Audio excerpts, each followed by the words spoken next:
Hello everyone, I am Neelam, founder of Poonam Academy. I am here to explain you chapter number 1 of class 12 economics. Okay, macroeconomics, right? Now let's begin. I am skipping the first 2 or 3 paragraphs. It is of no use. Now let's start from the third paragraph. In this book, you will introduce to some of the basic principles of macroeconomic analysis. The principles will be stated as far as possible in simple language. ठीक है, इस book में हम क्या पढ़ेंगे? कुछ basic principles पढ़ेंगे. What is macro economics. ठीक है, आपने 11th में माइक्रो पढ़ा, अब आपका मैक्रो आ गया है. The principles will be stated as far as possible in simple language. Sometimes elementary algebra will be used in the treatment for introducing the reader to some rigor, right? If we observe the economy of a country, अगर हम पूरी country की economy को study करते हैं, it will appear that output levels of all the goods and services in the economy have a tendency to move together, right? Because macro means aggregate. ठीक है, हम टोटल जो भी वॉल्यूम्स ऑफ गुड्स और services as a economy as a whole हम क्या करेंगे? Study करेंगे. माइक्रो में हम क्या कर रहे थे? इंडिविजुअल यूनिट्स का हम स्टडी कर रहे थे, राइट? प्राइमरी, सेकेंडरी, टर्शियरी, उसमें भी हम जो इंडिविजुअल यूनिट्स थे, इंडिविजुअल इंडस्ट्रीज थी, उनको हम स्टडी कर रहे थे, राइट? लेकिन मैक्रो में हम as an economy as a whole, ठीक है, इकोनॉमी एज अ होल हम स्टडी करेंगे इसके अंदर. लाइक इसमें दिया हुआ है जैसे appear that the output levels जो हैं, ठीक है, टोटल जो गुड्स और सर्विसेज जो प्रोड्यूस हो रहे हैं हमारी इकोनॉमी में have a tendency to move together. For example, if the output of food grain, अगर फूड ग्रेन का जो आउटपुट है उसमें ग्रोथ होती है तो it is generally accompanied by a rise in the level of output level of industrial goods. तो ये किसमें इंक्रीज हो रहा है?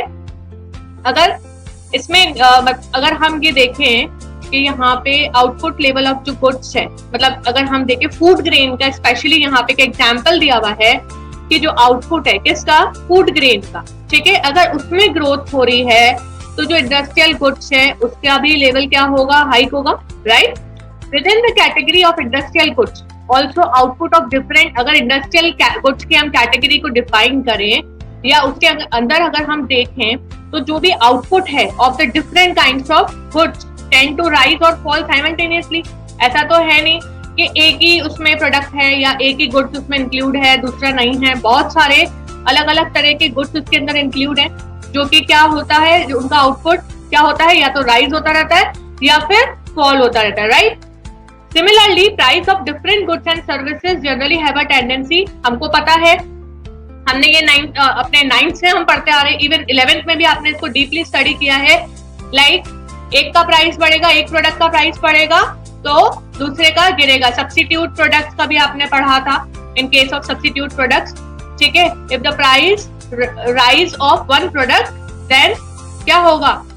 प्राइस फॉल हो जाएगा दूसरे प्रोडक्ट का, राइट?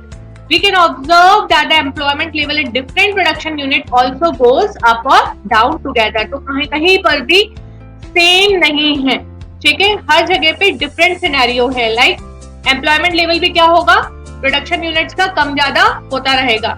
अगर हम if aggregate output level, price level और एम्प्लॉयमेंट लेवल अगर हम एक बार देखें, कंसीडर करें in the different production units of an economy, there a what? Close relationship, right? Close relationship to each other, then the task of analysing the entire economy becomes relatively easy, right? So अब इसमें क्या बताया गया है कि अगर हम aggregate production देखें, एग्रीगेट सर्विसेज का हम एक सबब करें तो यहाँ पे हम किसको कंसिडर करेंगे? अगर हम इंडिविजुअल यूनिट्स की जगह पूरी एंटायर इकोनॉमी को हम कंसिडर करें तो वो हमारे लिए इजी टास्क को अगर हम कंसिडरेशन में लेते हैं तो वो जो टास्क होगा वो रिलेटिवली क्या हो जाएगा? इजी हो जाएगा rather than the individual units, right? Instead of dealing with the above mentioned variables at individual levels, we can think of a single good as a representative of all the goods and services produced within the economy. This representative goods have a level of production which will correspond to the average production level of the goods and services. Similarly, the price of employment level of this representative good will reflect the general price and employment level of the economy. So here in this paragraph अगर हम देखें तो इसमें क्या दिया हुआ है कि अगर हम इंडिविजुअल मतलब वेरिएबल्स जो भी मेंशन किए हैं उसको हम इंडिविजुअल लेवल पे अगर मतलब डील ना करें और हम ये देखें कि एक single good as a representative है all the goods and services जो भी प्रोड्यूस हो रही है हमारी इकोनॉमी में, तो ये जो रिप्रेजेंटेटिव गुड है इसका एक लेवल ऑफ प्रोडक्शन होगा, ठीक है, जो कि किसके कॉरेस्पॉन्ड होगा to the average production level of all the goods and services, right. Similarly जो प्राइस और एम्प्लॉयमेंट लेवल होगा इस रिप्रेजेंटेटिव गुड का वो भी जनरल प्राइस और एम्प्लॉयमेंट लेवल जो है इकोनॉमी में उसको भी इफेक्ट करेगा, उसको रिफ्लेक्ट करेगा, राइट। तो इन macro economics we usually simplify the analysis of how the country's total production and level of employment are related to the attributes. तो here आपको क्या ध्यान रखना है, attributes means variables, right? तो मैक्रो इकोनॉमिक्स में हम क्या करते हैं, सिंप्लीफाई करते हैं, ठीक है, हम एनालिसिस करते हैं कि कंट्री का टोटल प्रोडक्शन कैसे हो रहा है और लेवल ऑफ एम्प्लॉयमेंट जो है वो उन वेरिएबल से कैसे रिलेट कर रहा है, मींस कैसे रिलेटेड है, जैसे प्राइसेस हो गया, rate of interest, wage rate, profits and so on. तो हम क्या कर रहे हैं, by focusing on a single imaginary commodity and what happens to it, okay.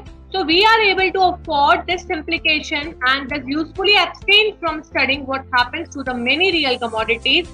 तो हमने यहाँ पे क्या किया है, इकोनॉमी एज अ होल हम कंसिडर कर रहे हैं, तो हम एक सिंगल कमोडिटी पे नहीं जा रहे हैं दैट एक्चुअली जो एक सिंगल कमोडिटी खरीदी गई है और मार्केट में सोल्ड की गई है, because we generally see what happens to the prices, interest, wages and profits for one commodity more or less also happens for the other. तो हम क्या यहाँ पे कंसिडर कर रहे हैं कि जो एक के साथ हो रहा है वही बाकी उसमें भी पैरामीटर्स में हो रहा होगा, बाकी एट्रीब्यूट्स में भी ऐसा हो रहा होगा। पर्टिकुलरली जब ये जो एट्रीब्यूट्स हैं ये स्टार्टिंग मतलब चेंज होना स्टार्ट हो जाते हैं, ठीक है, like when the prices are going up, like तो जैसे ही प्राइस बढ़ता है, दाम बढ़ता है ना, प्राइसेस आर गोइंग अप, उसको हम बोलते हैं इन्फ्लेशन, राइट। और एम्प्लॉयमेंट और प्रोडक्शन लेवल क्या हो जाएंगे, are going down, heading for a depression, right. अगर डाउन जा रहा है तो डिप्रेशन और राइज जा रहा है तो इन्फ्लेशन, राइट।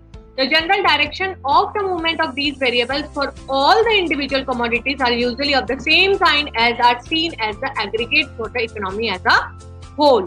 तो यहाँ पे हम क्या कंसिडर कर रहे हैं, हम एग्रीगेट ले, हम एक सिंगल कमोडिटी को कंसिडर नहीं कर रहे हैं, right. We will see below why sometimes we also depart from this useful simplification when we realize the country's economy as a whole may best as seen composed of distinct sectors. For certain purposes, the interdependence of even rivalry between the two sectors of the economy, agriculture and industry, for example, or the relationship between the sectors like household sector, the business sector, and the government in a democratic setup, help us understand something happening to the country's economy much better than by only looking at the economy as a whole, ठीक है। तो इस पूरे paragraph में वही समझाया गया है कि इकोनॉमी अगर हम रियलाइज करेंगे, जो कंट्री की इकोनॉमी एज अ होल जो है वो क्या है, बेस्ट कब होगी, जब हम उसको क्या करेंगे, किससे बनी हुई economy, as compose of distinct sectors, ठीक है। कुछ पर्पस के लिए अगर हम देखें, कुछ सर्टेन पर्पसेस के लिए अगर हम देखें तो इंटरडिपेंडेंस है, ठीक है, बिटवीन द टू सेक्टर्स। तो while moving away from different goods and focusing on a representative good may be convenient, ठीक है। तो अगर हम डिफरेंट जो गुड्स हैं, ठीक है, उनसे दूर हटते हुए और किस पे फोकस करें, रिप्रेजेंटेटिव गुड पे अगर हम फोकस करें तो वो हमारे कन्वीनियंट रहेगा। In the process we may be overlooking some vital distinctive characteristics of individual goods. For example production जो कंडीशंस है एग्रीकल्चर और इंडस्ट्रियल कमोडिटीज की वो डिफरेंट नेचर की, राइट, सेम नहीं होती है, राइट।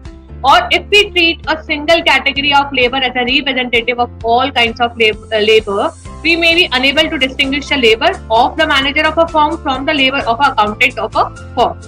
तो अगर हम एक बेस यहाँ पे ले लें, जैसे राइट इसमें एक एग्जांपल दिया है, प्रोडक्शन जो कमोडिटीज है, एग्रीकल्चर और इंडस्ट्रियल जो कमोडिटीज है ना, प्रोडक्शन जो कंडीशंस है वो डिफरेंट है, राइट। तो हम इसमें सेम कंडीशंस अप्लाई नहीं कर सकते।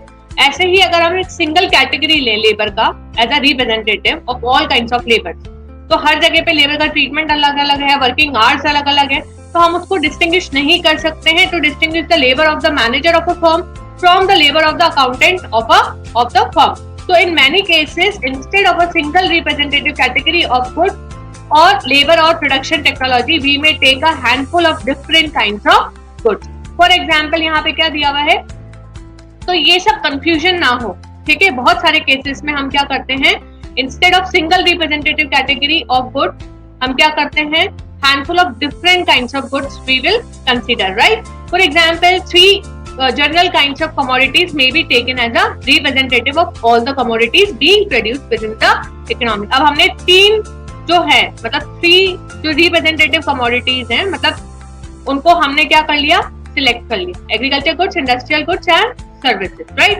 These goods may have different production, industrial goods and service। These goods may have different production technology। Obviously अगर हमने एग्रीकल्चर गुड्स की अगर हम बात करें, इंडस्ट्रियल गुड्स की बात करें और हम सर्विसेज की बात करें, तो इनका क्या होगा, प्रोडक्शन भी डिफरेंट होगा, टेक्नोलॉजी भी डिफरेंटली यूज होगी यहाँ पे, और इनके प्राइसेस भी, जो कमोडिटीज के प्राइस है वो भी डिफरेंट होंगे, right. Macro economics also tries to analyse. तो मैक्रो इकोनॉमिक्स क्या करता है, macro economics deals to analyze या tries to analyze how the individual output labels, prices and employment levels of these different goods get determined। ठीक है, तो macro economics क्या करता है, ट्राई करता है क्या एनालाइज करने के लिए कि कैसे इंडिविजुअल आउटपुट जो लेवल्स हैं, प्राइजेस हैं, एम्प्लॉयमेंट लेवल्स हैं इन अलग अलग गुड्स के, वो कैसे डिटरमाइन किए जाए, right. So from this discussion here and your earlier reading of microeconomics, you have already begin to understand in what way macroeconomics differs from microeconomics। ठीक है, अब आपको पूरा क्लियर हो गया होगा, क्लैरिटी आ गई होगी कि what is the difference between the microeconomics and macroeconomics। And this is again a very important question for 3 marks, distinguish between the microeconomics and the macroeconomics। ठीक है, for the exam point of view, to recapitulate briefly in microeconomics you came across individual economic agents। ठीक है, तो हम micro economics में क्या करते हैं, इंडिविजुअल इकोनॉमिक एजेंट्स का स्टडी करते हैं, and the nature of the motivation that drive them. They were the micro meaning small, right. I means individual, macro a means aggregate. तो आपको इससे लर्न हो जाएगा, right. Consumers choosing their respective optimum combinations of goods to buy given their taste and income, and producers trying to make maximum profit out of the producing their goods, keeping their cost as low as possible and selling at a price as high as they could get in the market। ठीक है, तो हमने ये पहले पढ़ाई है सारा micro economics में, मुझे समझाने की जरूरत नहीं है, आपने 11th क्लास में ये पूरा अच्छे से पढ़ा हुआ है। In other words micro economics क्या है, वो the study of individual market हम देखते हैं, of the demand and supply and the players of the decision makers. For the जो डिसीजन मेकर्स होते हैं, जो प्लेयर्स होते हैं, वो कौन होते हैं, वो इंडिविजुअल्स होते हैं, राइट। तो who were seen as trying to maximise, और वो क्या करते हैं, कॉस्ट को मिनिमाइज करते हैं और प्रॉफिट को मैक्सिमाइज करते हैं हमेशा, और अपने पर्सनल सेटिस्फेक्शन के लिए वर्कआउट करते हैं, और welfare levels as consumers. Even a large company was micro in the sense, other words micro economics was the study of individual markets of demand and supply and the players, और the decision makers जो होते हैं वो भी individual होते हैं। और इसमें हम क्या करते हैं, जो भी इंडिविजुअल मार्केट है उसका स्टडी करते हैं, और demand and supply as the players, decision makers होते हैं, बायर्स और सेलर्स होते हैं, वो भी इंडिविजुअल होते हैं, जो कि क्या कर रहे होते हैं, who were seen as trying to maximize their profit or minimize their cost and their personal satisfaction or welfare level as consumers। Even large economy was micro in the sense that it had to act in the interest of its own shareholders। ठीक है, अगर हम एक large company की बात करें यहाँ पे, तो वो भी, उसको भी हम माइक्रो ही बोलेंगे। किस सेंस में बोलेंगे, क्योंकि वो किसके, अपने ओन शेयर होल्डर्स के इंटरेस्ट में एक्ट कर रही है, okay, which was not necessarily the interest of the country as a whole. ठीक है, वो पूरा कंट्री के बेस पे काम नहीं कर रही है, वो किसके लिए काम कर रही है, किसके लिए एक्शन ले रही है, for its own share holders, right. For micro economics the macro meaning large phenomena affecting the economy as a whole, like inflation or unemployment, were either not mentioned or were taken as given। These were not variables that individual buyers or sellers could change। तो for microeconomics, macro means large, ठीक है, phenomena जो कि पूरी country को affect करे, जैसे inflation हुआ, अनएम्प्लॉयमेंट हुआ, ये एट्रीब्यूट्स ऐसे हैं जो कि क्या करते हैं, पूरी कंट्री को, पूरी इकोनॉमी को इफेक्ट करते हैं, were either not mentioned or were taken as given। तो माइक्रो एस्पेक्ट में ये सब चीजें हम नहीं देखते हैं, राइट। ये वो वेरिएबल्स नहीं है दैट इंडिविजुअल बायर्स और सेलर्स कुड चेंज, क्योंकि मैक्रो लेवल पे ये लोग चेंज, माइक्रो लेवल पे ये लोग चेंज नहीं कर सकते। The nearest that micro economics got to macro economics was when it looked at general equilibrium।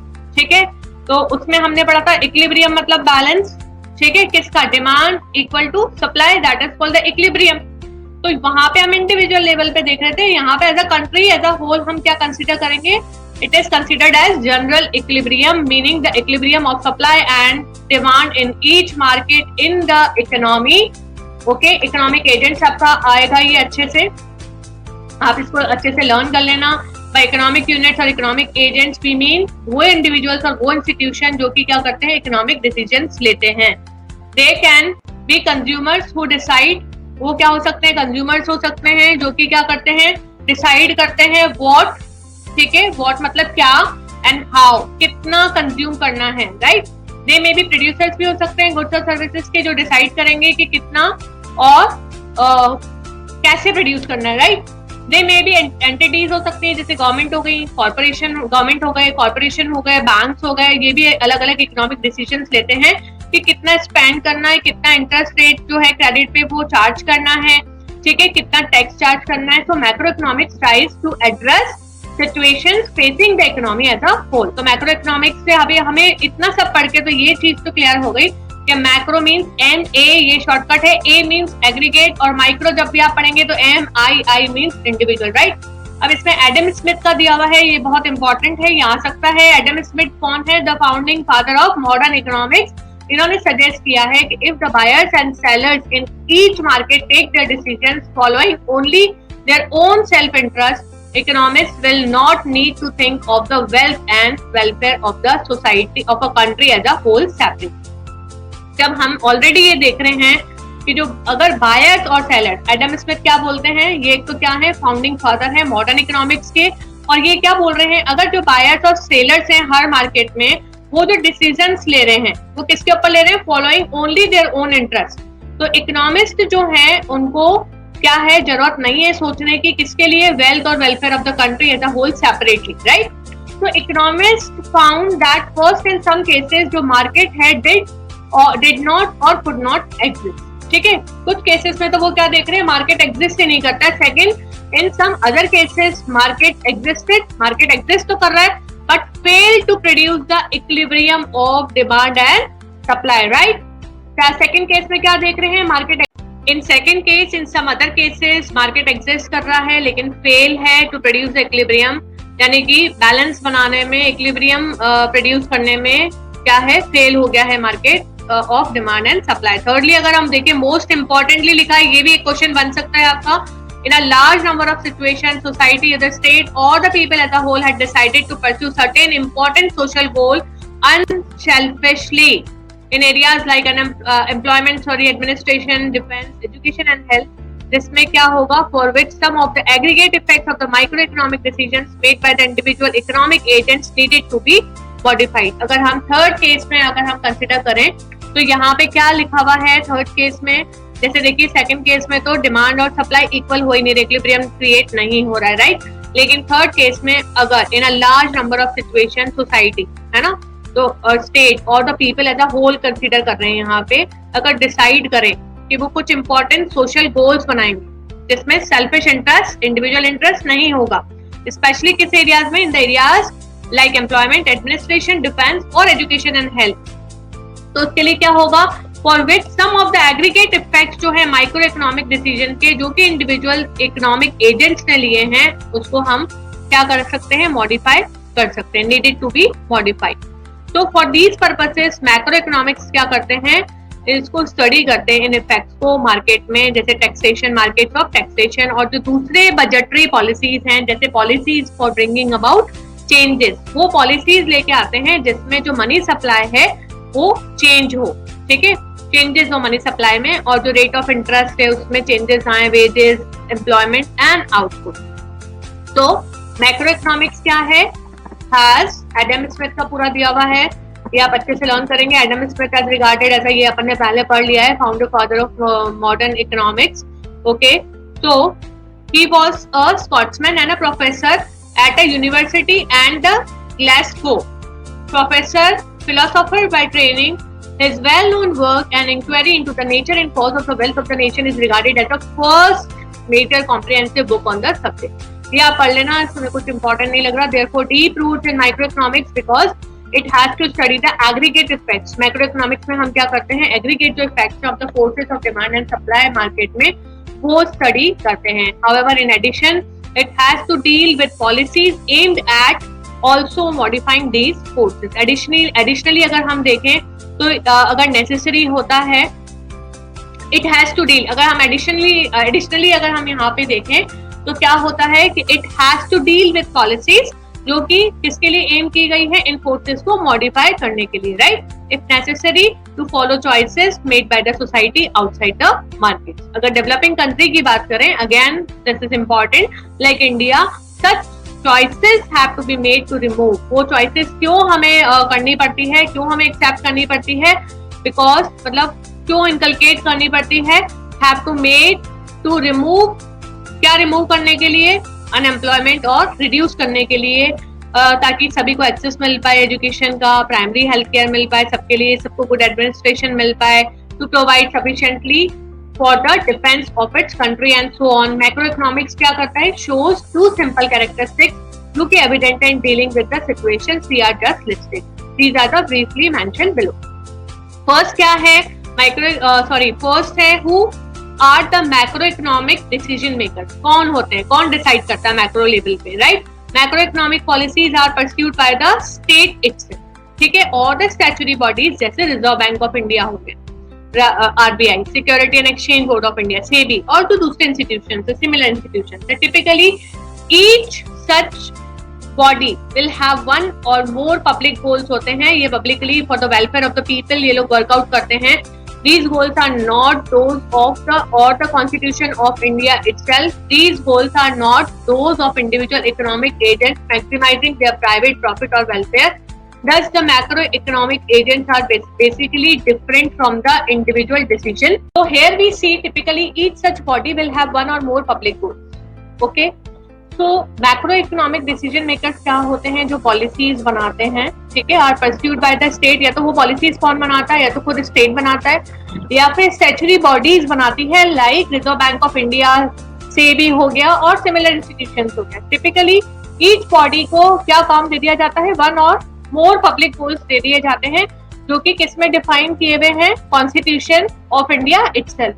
ये जो गोल्स होते हैं are not those of the individual economic agents maximizing. ऐसा नहीं है जैसे हम माइक्रो में क्या देखते हैं कि इंडिविजुअल लेवल पे वो लोग क्या करते हैं? इंडिविजुअल इकोनॉमिक एजेंट्स जो होते हैं वो अपना प्राइवेट प्रॉफिट और अपना वेलफेयर के लिए पॉलिसीज बनाते हैं. लेकिन यहाँ पे ऐसा नहीं है, because macro economics deals with whole economy.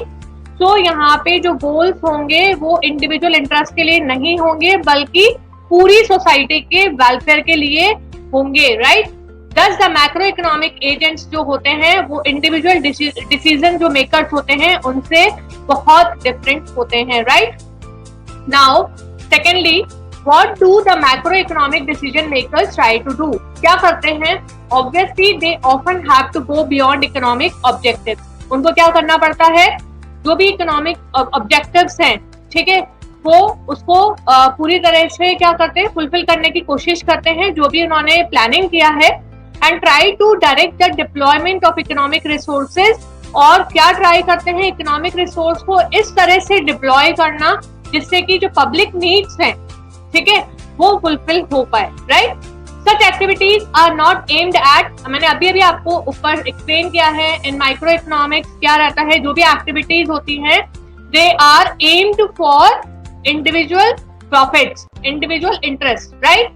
But in macroeconomics, it aimed for the society as a whole, as the economy as a whole. Okay, for the economy as a whole, they are pursued for the welfare of the country and its people as a whole, right? Now, emergence of macroeconomics, right? Macroeconomics as a separate branch of economics emerged after the British economist John Maynard Keynes. published his celebrated book The General Theory of Employment, Interest and Money in 1936. This is important. 1 mark में ये आपका question आ सकता है. ठीक है. Macro economics क्या है? Separate branch है. किसकी? इकोनॉमिक्स की. ठीक है. ये कब एमर्ज हुआ है? After the British economist John Maynard जो कीन्स है, इन्होंने अपनी बुक पब्लिश की थी the general theory of employment, interest and money. कौन सी ईयर में की थी? In 1936 he published this book. The dominant thinking in economics before Keynes was that all the laborers who are ready to work will find employment and all the factories will be working at their full capacity. इनके according क्या था? अगर हम Keynes की उसमें देखें तो ये क्या मानते थे? इनकी डोमिनेंट थिंकिंग क्या थी कि जितने भी लेबरर्स हैं जो कि काम करने के लिए रेडी हैं उनको एम्प्लॉयमेंट मिल जाएगा, राइट? और जितनी भी फैक्ट्रीज हैं वो अपनी फुल कैपेसिटी पे क्या कर रही है? वर्कआउट कर रही हैं. ठीक है. This school of thought is known as classical tradition. ठीक है. ये आप लर्न करेंगे कीन्स का के और सी. कीन्स क्लासिकल ट्रेडिशन, ये मेमोरी टेक्निक है के एंड सी, राइट? अब ये पूरा डिस्क्रिप्शन दिया है इनका, ये आप खुद पढ़ेंगे. हाउएवर, लेकिन ग्रेट डिप्रेशन आपने 9th में भी पढ़ा था, 10th में भी पढ़ा था. इन 1929 and subsequent year saw the output and employment levels जो थे countries of Europe and north America fall bye huge amount. ठीक है. ये तो अपन सबको पता है, ये हमने पढ़ भी रखा है कि ग्रेट डिप्रेशन का जो इफेक्ट हुआ था वो कौन सी कंट्रीज पे हुआ था? सबसे ज्यादा Europe and north America fall bye huge amount. ठीक है. क्योंकि हमने पढ़ा था वॉल स्ट्रीट एक्सचेंज क्रैश हो गया था. इट अफेक्टेड अदर कंट्रीज के.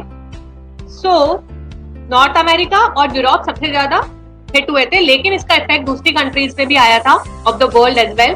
डिमांड जो थी for goods in the market जो थी वो लो थी. Many factories were lying idle. ठीक है. बहुत सारी फैक्ट्रीज जो थी वहां पे काम बंद हो गया था. ठीक है. Workers were thrown out of job. ठीक है. इकोनॉमी बहुत ज्यादा, इकोनॉमी में रिसेशन था तो वर्कर्स को भी क्या निकाला जा रहा था? जॉब से निकाला जा रहा था, right? In USA from 1929 to 1933 unemployment rate जो थी rose from 3% to 25%. 3% से देखिए कहाँ पहुंच गई unemployment rate? 3 to 25%. Unemployment rate may be defined as the number of people who are not working. ठीक है. अनएम्प्लॉयमेंट तो आपको सबको पता है, हिंदी में हम बोले तो बेरोजगारी. ठीक है. जो लोग काम नहीं कर पा रहे. ठीक है. जो काम नहीं कर रहे हैं और जॉब्स के लिए क्या कर रहे हैं? जॉब्स को ढूंढ रहे हैं. Divided by the total number of people who are working और looking for the job. Unemployment rate निकालने का यहाँ पे फॉर्मूला दिया गया है. Number of people who are not working और looking for jobs divided by the total number of people जो कि काम कर रहे हैं और जॉब्स को और looking for jobs, right? Over the same period aggregate output. Aggregate का मतलब होता है टोटल आउटपुट्स जो थे यूएसए में वो फेल हो गए थे by about 33%, right? These events made economists think. ये जो इवेंट्स हुए इससे इकोनॉमिस्ट को सोचना पड़ा about the functioning of the economy, क्योंकि बहुत ज्यादा रिसेशन हो गया था, right? The fact that the economy may have long lasting unemployment had to be theorized about and explained. ठीक है. जो फैक्ट क्या है इसमें, जो इकोनॉमी है वो क्या रहेगा उसमें? may have long lasting unemployment हो सकता है क्योंकि इतना ज्यादा रिसेशन था. ठीक है. इसको वापस से क्या किया जाए? थ्योराइज किया जाए. ठीक है. और वापस से इसको एक्सप्लेन किया जाए. कीन्स बुक ने एक अटेम्प्ट लिया इस डायरेक्शन में. Unlike his predecessors, his approach was to examine. उनकी अप्रोच क्या थी कि वो क्या करें? एग्जामिन करें. ठीक है. क्या एग्जामिन करें? Working of the economy in its entirely and examine the interdependence of the different sectors. Sectors तो आपको पता है, प्राइमरी, सेकेंडरी एंड टर्शरी. ठीक है. तो उनका क्या इंटरडिपेंडेंस है एक दूसरे के ऊपर. ठीक है. और पूरी वर्क जो इकोनॉमी है वो किस डायरेक्शन में वर्क कर रही है. ठीक है. और उनका क्या डिपेंडेंस है, कितना डिपेंडेंस है, इंटरडिपेंडेंस है of the different sectors, right? Subject of macro economics, यहाँ से मैक्रो इकोनॉमिक्स का जन्म, right? Context of the present book of macroeconomics, we must remember that the subject under study has a particular historical context. ठीक है. हमें ये हमेशा याद रखना चाहिए जो भी सब्जेक्ट हम पढ़ रहे हैं उसका कुछ ना कुछ तो हिस्ट्री रहा होगा, हिस्टोरिकल कॉन्टेक्स्ट रहा होगा, right? We shall examine the working of the economy of a capitalist country in this book. In a capitalist country, production activities are mainly carried out by the capitalist enterprises. जैसा कि आपने पढ़ा है, आपने cold war में भी पढ़ा है कैपिटलिस्ट एंड कम्युनिस्ट, ठीक है।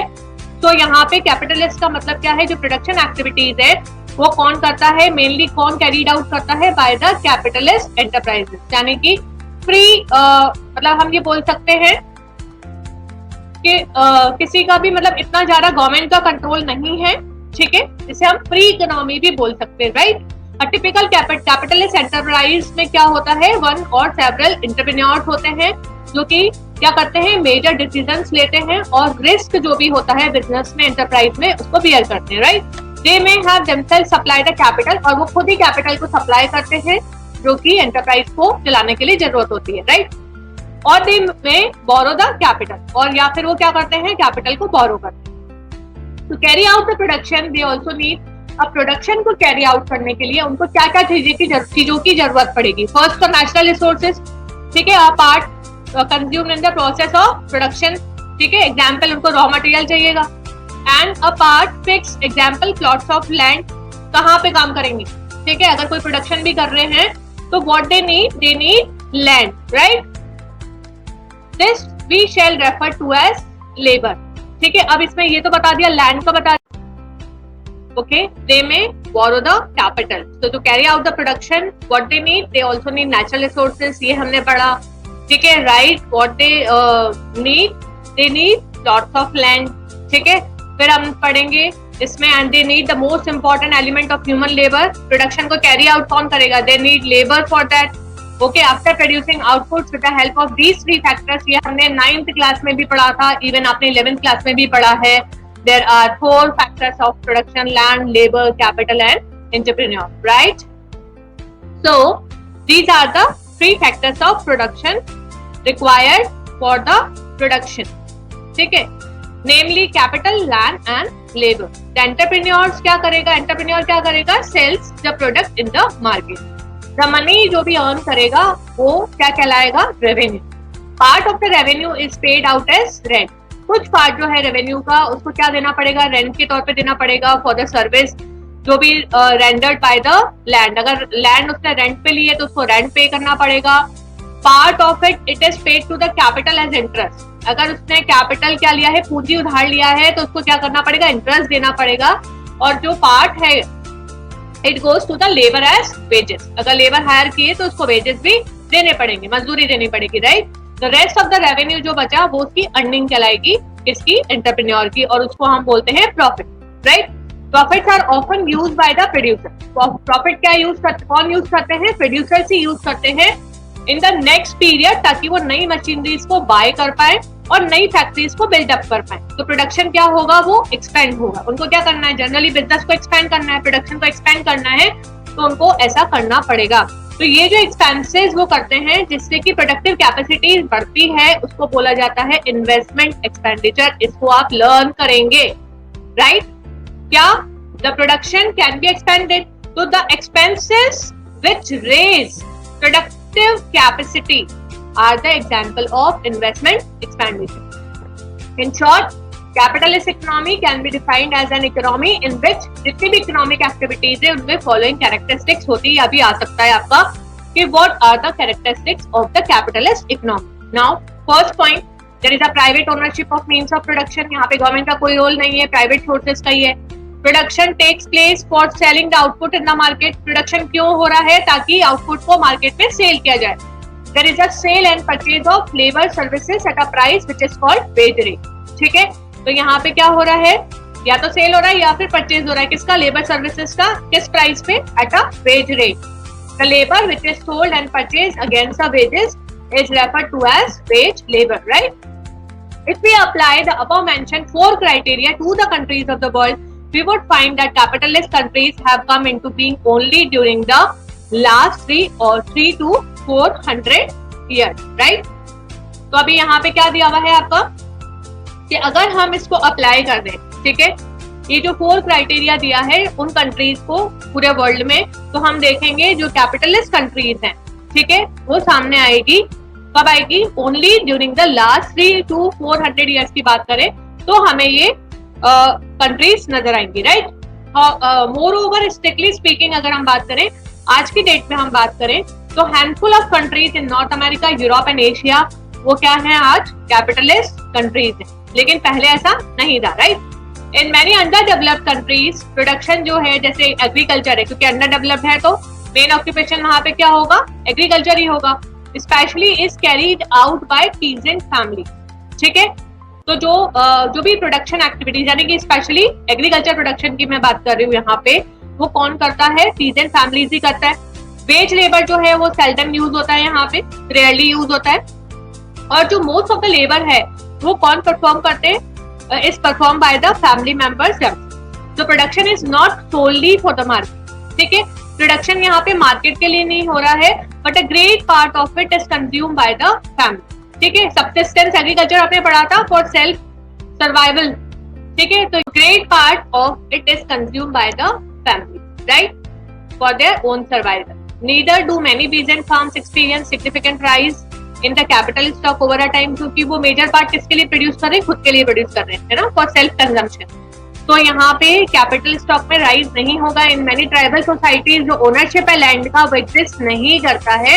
द लैंड जो है वो किसको बिलोंग करती है, to the whole tribe, individual यहाँ पे ओनर्स नहीं है, राइट। इन सच सोसाइटीज जो एनालिसिस है that we shall present in this book will not be applicable.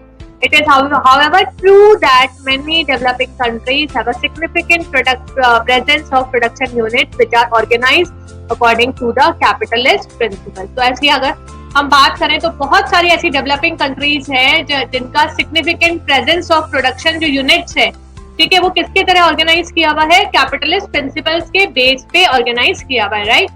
The production units will be called firm in this book. तो production units को हम क्या बोल रहे हैं यहाँ पे, फर्म्स। फर्म्स क्या है, जो भी प्रोडक्शन कर रही है, ठीक है, प्रोडक्शन एक्टिविटीज को जो कैरी आउट कर रही है उनको बोलते हैं firm. So in a firm the entrepreneur is at the helm of affair. Obviously entrepreneur के हाथ में ही होता है सारा, जो भी देखना, जो भी एक्टिविटीज हैं, जितने भी अफेयर्स हो रहे हैं उनको कौन देखभाल करेगा, एंटरप्रेन्योर। वो क्या करेंगे, she hires wage labour from the market, market से वेज लेबर को हायर करेंगे। Services, she employs the services of capital and land as well. After hiring these inputs, she undertakes the task of production. ये आपने 9th में बहुत अच्छे से पढ़ा है। मोटिव यहाँ पे क्या है, प्रोडक्शन करना, किसका, गुड्स और सर्विसेज का, रेफर टू एज आउटपुट, और फिर वापस से उसको मार्केट में सेल करना और प्रॉफिट को अर्न करना। इन the process she undertakes risk and uncertainties. Obviously कोई भी प्रोडक्शन कर रहा है, जो भी प्रोड्यूसर है या जो भी कोई फर्म है, ठीक है, वहां पे वो अपनी कोशिश तो पूरी कर रहे हैं, ठीक है, बेटर ऑर्गेनाइज कर रहे हैं 3 फैक्टर्स ऑफ प्रोडक्शन को, लेकिन उसमें हाई रिस्क है क्योंकि उन्होंने कैपिटल भी लगाई है, उन्होंने प्रोडक्शन भी किया है, उन्होंने लेबर भी हायर की है, उन्होंने रेंट भी पे किया है लैंड के लिए, ठीक है। तो वहां पे रिस्क होता है, लेकिन अगर रिस्क नहीं लेंगे तो अनसर्टेनिटीज भी होती हैं और रिस्क भी होता है, ठीक है। For example she may not get a high enough price for the good she is producing. हो सकता है ना कि जो भी प्रोडक्शन उन्होंने किया हो उसके लिए उनको हाई प्राइस नहीं मिले, इससे क्या होगा, प्रॉफिट फॉल हो जाएगा, ठीक है। तो it is to be noted that in capitalist country जो फैक्टर्स ऑफ प्रोडक्शन है वो अपनी इनकम अर्न करते हैं through the process of production, और जो सेल होता है वो रिजल्टेंट आउटपुट होता है मार्केट में, right. In both the developed and developing countries apart from the private capitalist sector there is the institution of state, ठीक है। गवर्नमेंट सेक्टर का भी कुछ रोल होता है। तो the role of the state, state क्या करता है, ठीक है, इंक्लूड फ्रेमिंग लॉज बनाता है एक तो, और उनको एनफोर्स करना, जस्टिस डिलीवर करना। The state in many instances undertakes production apart from imposing taxes. State हमने देखा है पब्लिक सेक्टर इंडस्ट्रीज भी होती हैं, तो स्टेट खुद भी क्या करता है, अंडरटेक करता है प्रोडक्शन, और अपार्ट फ्रॉम इम्पोजिंग टैक्सेस और spending money on building public infrastructure, running school, colleges, providing health care facilities etcetera, इसके अलावा भी जो स्टेट है वो प्रोडक्शन का काम भी करते हैं। These economic functions of the state have to be taken into account when we want to describe the economy of the country. ठीक है, तो ये जो इकोनॉमिक फंक्शन है स्टेट के, इसको हम क्या करेंगे, कंसीडर करेंगे जब हम इकोनॉमी जो है कंट्री की वो एक्सप्लेन करेंगे या वो डिफाइन करेंगे, right. For convenience we shall use the term, हम क्या यूज करेंगे, स्टेट को डिनोट करने के लिए the term government, right. Apart from the firms and the government, there is another major sector in an economy which is called the household sector. Again, this is the important point. By a household we mean, household का मतलब क्या है? एक single individual जो कि decision लेता है अपने ओन कंजम्पशन के लिए. जैसे हम कौन हो गए? हम हाउसहोल्ड हो गए ना, क्योंकि हमको क्या कंज्यूम करना है, कितना कंज्यूम करना है, उसका डिसीजन कौन लेता है? हम ही लेते हैं, या फिर group of individual for home decisions related to consumption are jointly determined. Households also save and pay taxes. ठीक है, इनकम टैक्स देते हैं. ठीक है, तो वो क्या करते हैं? सेव भी करते हैं और टैक्सेस भी पे करते हैं. How do they get the money for these activities? इन जो भी एक्टिविटीज हमने ऊपर पढ़ी, इसके लिए उनको पैसा कहाँ से मिलता है? तो we must remember that the household क्या है? Household consist of people. तो ये जो पीपल हैं, ये क्या करते हैं? काम करते हैं. ठीक है, आज हम भी देखते हैं हमारे जो डैडी हैं, ठीक है, हमारे जो फादर हैं, ब्रदर हैं, वो हम देखते हैं जॉब करते हैं. ठीक है, वैसे ही हम यहाँ पे देखें तो ये जो हाउसहोल्ड सेक्टर आता है, इसमें जो लोग होते हैं वो भी कहीं ना कहीं काम कर रहे हैं. ठीक है, कहीं ना कहीं तो जॉब मिला हुआ है उनको. Work in firms as workers and on wages. They are the ones who work in the government departments. और कई तो ऐसे हैं जो कि जिनकी गवर्नमेंट जॉब है. ठीक है, गवर्नमेंट डिपार्टमेंट में वो वर्क कर रहे हैं और सैलरीज अर्न कर रहे हैं. और कुछ जो है वो क्या है? ओनर्स ऑफ फर्म और प्रॉफिट अर्न कर रहे हैं. किसी का बिजनेस है, किसी की जॉब है. ठीक है, indeed the market in which the firm sell their products could not have been functioning without the demand coming from the household. ठीक है, तो the market in which the firm, तो वो मार्केट जिसमें जो फर्म है वो क्या कर रहे हैं? अपने प्रोडक्ट्स को सेल कर रहे हैं. ठीक है, could not have been functioning without the demand. जब तक हाउसहोल्ड डिमांड नहीं करेंगे तो उनका प्रोडक्शन किसी काम का नहीं है ना फर्म्स का. ठीक है, moreover they can also earn rent. कई बार हम देखते हैं कि लीज पे दे दिया. ठीक है, rent by leasing land, land को लीज पे दे दिया. और earn interest by landing capital. और कई लोग हम देखते हैं कि इंटरेस्ट पे क्या चला रहे हैं? पैसा सर्कुलेट कर रहे हैं. ठीक है, ब्याज पे पैसा चलाना जिसे हम बोलते हैं, तो कई लोग उनसे अर्न कर रहे हैं. So far have described the major players in the domestic economy, but all the countries of the world are also engaged in external trade. ठीक है, तो ये तो हमने मेजर प्लेयर्स डिस्क्राइब किए डोमेस्टिक इकोनॉमी. ठीक है, डोमेस्टिक इकोनॉमी मतलब अगर हम इंडिया की बात करें तो खाली हम इंडिया की बात करें, लेकिन जितनी भी कंट्रीज हैं वर्ल्ड की, वो किसमें एंगेज है? एक्सटर्नल ट्रेड में. अब एक्सटर्नल सेक्टर क्या है? ये फोर्थ इंपॉर्टेंट सेक्टर है हमारी स्टडी का. Trade with external sectors can be of two kind. क्या हो सकता है? द डोमेस्टिक कंट्री क्या कर सकती है? May sell goods to the rest of the world. जैसे इंडिया है, अब इंडिया से हम क्या कर सकते हैं? एक्सपोर्ट कर सकते हैं. एग्रीकल्चर प्रोडक्ट्स जो है इंडिया से एक्सपोर्ट होते हैं. जैसे मान लीजिए यूएस में हो रहे हैं तो उसको हम बोलते हैं एक्सपोर्ट. ठीक है, यानी कि हमारी कंट्री में किसी भी चीज का सरप्लस प्रोडक्शन हो रहा है तो हम उसको क्या कर रहे हैं? जब हमारी खुद की नीड्स पूरी हो रही है और जो हमारे पास में एक्स्ट्रा बच रहा है, सरप्लस जो बच रहा है, उसको हम क्या कर रहे हैं? दूसरी कंट्रीज में एक्सपोर्ट कर रहे हैं. राइट, द इकोनॉमी में also buy goods from the rest of the world. लेकिन अब क्या इंडिया के पास में टेक्नोलॉजी नहीं है, तो टेक्नोलॉजी कहाँ से आएगी? हमें बाय करना पड़ेगा दूसरी कंट्रीज से. तो these are called the import. ठीक है, अगर हम सेल कर रहे हैं किसी और कंट्री में हमारे प्रोडक्ट्स, तो वो क्या हो गया? एक्सपोर्ट. ठीक है, कोई भी कंट्री. और किसी भी इकोनॉमी से हम क्या कर रहे हैं? बाय कर रहे हैं कुछ. ठीक है, वो हो गया import. Besides export and import, the rest of the world affects the domestic economy in other ways as well. जैसे कैपिटल है फ्रॉम फॉरेन कंट्रीज में flow into the domestic country. आपको पता है जितना भी ट्रांजैक्शन होता है वो सब डॉलर्स में होता है. Dollar is the acceptable currency in all over the world. Right, तो जितना भी पेमेंट आएगा फॉरेन में आएगा. जैसे अभी आप पढ़ेंगे आगे नेशनल इनकम, और आपने 10th क्लास में भी नेशनल इनकम पढ़ा था. राइट, तो नेशनल इनकम में हम इंक्लूड क्या करते हैं? जो भी नेट इनकम फ्रॉम अब्रॉड. ठीक है, बाहर से कितनी इनकम आ रही है. अगर एक्सपोर्ट ज्यादा होंगे तो हमारे पास में ज्यादा डॉलर आएगा, बिकॉज जो डॉलर का वैल्यू है एज कम्पेयर टू रूपी वो क्या है? ज्यादा है. राइट, तो कैपिटल फ्रॉम फॉरेन कंट्रीज क्या होता है? डोमेस्टिक कंट्री में आता है, और डोमेस्टिक कंट्री में be exporting capital to the foreign country. So from my side this chapter is over. Please, if you like the content, do subscribe my channel, hit the bell icon to receive more updates. ठीक है, press the like button and share this video with your friends ताकि उनको भी help मिल पाए. ठीक है, thank you for watching this video till and. I am so grateful.